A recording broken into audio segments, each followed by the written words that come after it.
Kun sagalee qeerrooti. Sagaleen qeerroo torbaanitti guyyaa 3 diddaa uummata Oromoo fi saboota cunqurfamoo impaayera biyyattiin mara akkasumas shira mootummaa abbaa irree wayyaanee kan gabaasu. Kun sagalee qeerrooti.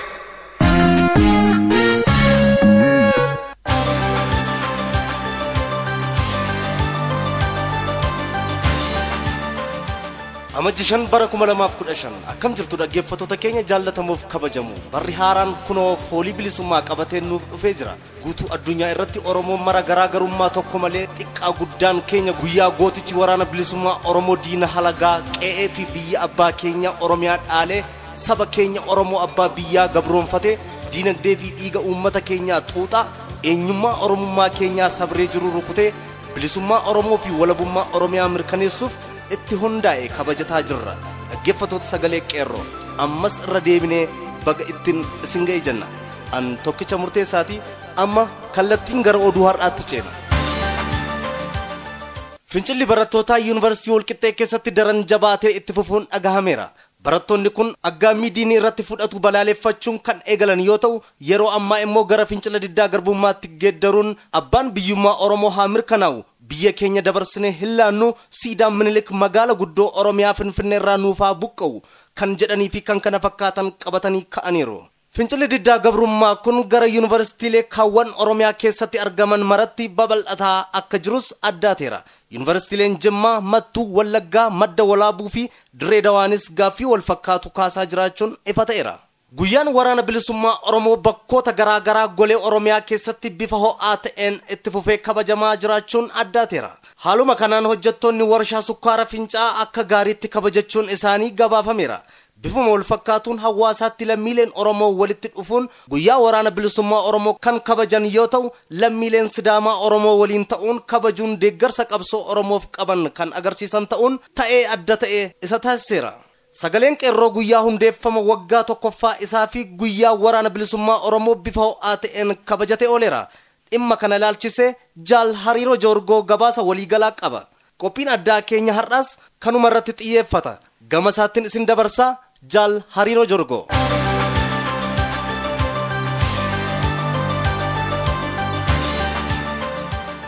Baga bara haaraa 2015 fi guyyaa caalu guyyaa waboo irree gaachanaa fi abdiin Oromoo itti hundeeffameen isin ga'ee jenna. Bara dabarsine keessatti Oromoon tarkaanfii gurguddaa bifa qindaa'een fudhachuun waboo cinaa dhaabbachuun fincila diddaa gabrummaa qabsiisuun qabsoo Oromoo of dura tarkaanfachiiseera. Keessaa fincila diddaa gabrummaa qeerroo bilisummaatiin hoogganamuun barattoota yuunivarsiitii fi qonnaan bulaa akkasumas uummata mara qooda fudhachiisuun biyya keessaa diina fuula dura dhaabbachuun humna diinaa bittinsuun deeggarsa waboof qabuu fi hawwii bilisummaa fi walabummaaf qabu agarsiiseera. Kunis diina irratti naasuu guddaa fiduun sagaleen Oromoo guutuu addunyaa irratti akka dhagahamu qooda gama isaa gumaateera. Tokkummaan Oromoo yeroo kamiyyuu caalaa gamtoomee biyya keessaa fi alaan wal quba qabaachuun to'annaa diinaa ala ta'ee olaantummaa agarsiisaa jira. Injifannoo qabsoon Oromoo dhale keessaa tokko sagalee qeerroo bilisummaati.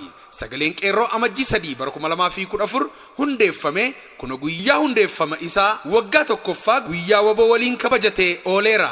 Dhaggeeffattoonni keenya akkuma isin quba qabdan bobaadiinaa jala taa'ee Oromiyaa irraa kallattiin odeeffata garagaraa hawaasaan gahaa tureera.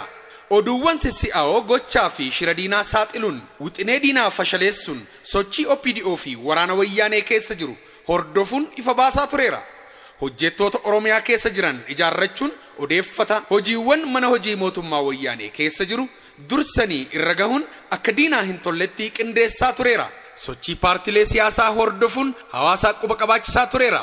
Sochii diinni naannawa daangaa biyyaa irratti taasisu dhiheenyatti hordofaa tureera. Xiinxala siyaasaa tokko dabarsaa tureera. Ibsa ejjennoo qeerroo bilisummaa dabarsuun kallattii qabsoo agarsiisaa tureera. Lammiilee Oromoo ukkaamsaa diinaa jalatti kufan sakatta'uun sagalee isaanii dhageessisaa tureera. Seenaawwan gootota Oromoo dhalootaaf fakkii ta'an tamsaasaa tureera. Oduuwwan ammeetiin tarkaanfii diinaa saaxilaa tureera. Sagantaa afaan Oromoo fi afaan Amaaraan hojjechuun biyya keessaa fi alatti dhaggeeffattoota hedduu horateera. Kana malees walleelee warraaqsaa hawwisoo qeerroo fi kaawwan dhimma Oromoo irratti hojjetaman deeggaraa fi dabarsaa tureera. Ammas humna namaa dabalatee bara 2015 sagantaa kana kan bara dabree caalaa hawwatoo fi barsiisoo ta'an qopheessuuf haal duree hunda xumuratee jira. Bara jalqabne kana keessatti sagantaa bashannansiisaas dabalatee qophiilee aadaa Oromoo mimmiidhagootaan qophii dargaggoo bifa haaraan qopheessuuf jirra. Kana malees qabsoon Oromoo addunyaa mararratti akka dhageettii argatu qorattoota seenaaf akka mijaa'u afaanota gurguddoo kanneen akka afaan Ingiliziin eegaluuf qophii isaa xumuratee jira. Sagaleen qeerroo bara dabre kana keessatti aantummaa sabaaf qabuun odeeffata si'aawaa ta'an irratti xiyyeeffachuun miidiyaa kamiyyuu daran dursee gabaasaa akka ture dhugaa lafa jirudha. Kana malees sochii diinaa dheenyatti hordofuun saaxiluu fi akka galma hin geenye fashaleessaa tureera.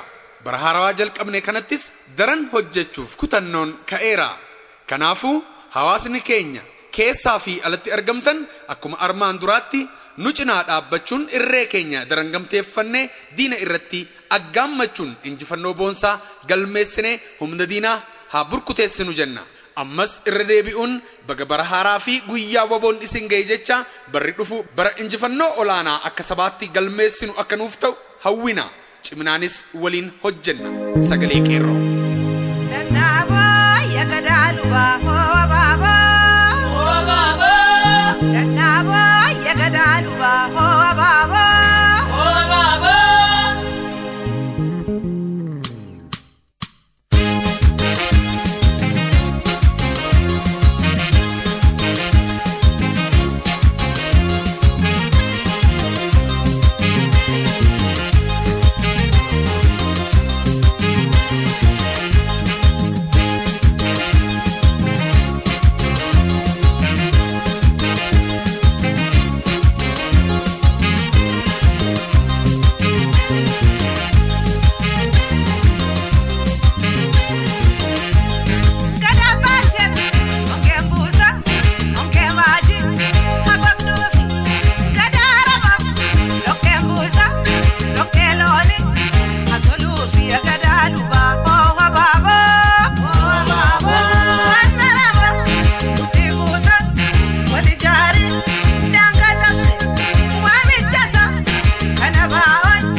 kabajamtoota dhaggeeffattoota sagalee qeerroo waan nu dhaggeeffattaniif galatni keessan guddaadha.